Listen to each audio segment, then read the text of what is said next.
எம்ஜிஆரை பற்றி பேசணும்னா பேசிக்கிட்டே இருக்கலாம்ங்க. ரொம்ப அற்புதமான படத்தை பற்றி பேச போகிறோம்ங்க இன்றைக்கி. எம்ஜிஆரும் சரோஜாதேவி நடித்த படம் 1958லேருந்து 1970க்குள்ளார பாருங்களேன். இவங்க நடித்த படம் வந்து 26 படங்கள். இந்த 26 படத்தில் வந்து ரொம்ப ரொம்ப அற்புதமான பாடல்கள்னு சொல்லலாம். படமோட மட்டும் இல்லைங்க, பாடல்களும் ரொம்ப அற்புதமான பாடல்கள். இவங்க நடித்த படத்தில் வந்து எல்லா பாடங்களும் ஹிட், ரொம்ப சூப்பர் அப்படி சொல்லலாம்.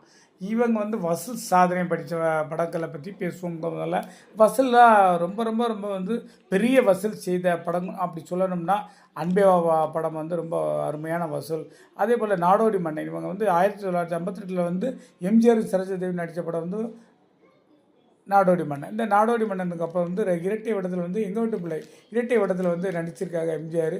அதே போல் வந்து 2 பேரும் சேர்ந்து நடித்த படம்னா படகோட்டி. படகோட்டியில் படத்தில் பாருங்களேன், ரொம்ப அற்புதமான மீனவர்களுக்கு வந்து ஏழை எளிய இந்த மீனவர்களுக்கு வந்து எப்படி வாழ்க்கை நடத்துகிறாங்க, ஒவ்வொரு நேரமும் எவ்வளோ கஷ்டப்படுறாங்கன்னு சொல்லி அந்த படத்தில் நடிச்சிருக்காங்க மீனவர்களுக்காக. அதே போல் வந்து பணத்தோட்டத்தில் வந்து ஒரு ஏழைன்னா எப்படி இருக்கணும், முதலாளின்னா எப்படி இருக்கணும்னு சொல்லி பணத்தோட்டத்தில் வந்து நடிச்சிருப்பாங்க.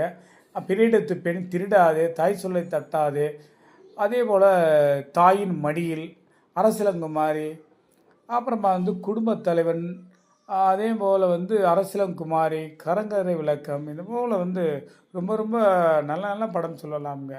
இந்த படத்தில் வந்து பாடல் ஆசிரியர்கள் நடித்த இவங்க வந்து பாடல் ஆசிரியர்கள் எழுதி கொடுத்த பாடல்கள் வந்து ரொம்ப அற்புதமான பாடல்கள். இப்போ இல்லைங்க, அந்த காலத்துலேருந்து கேட்டுக்கிட்டே இருக்கோம், இந்த காலத்துலேயும் கேட்கலாம். அந்த அளவில் வந்து பாடல் ஆசிரியர்களுடைய கவிதை வண்ணத்தில் வந்து ஒவ்வொரு பாடல் வந்து ஒரு அற்புதமான பாடல்கள். எம்ஜிஆர் வந்து சரோஜாதேவி நடித்த படம்னா 26 படங்கள் அற்புதமான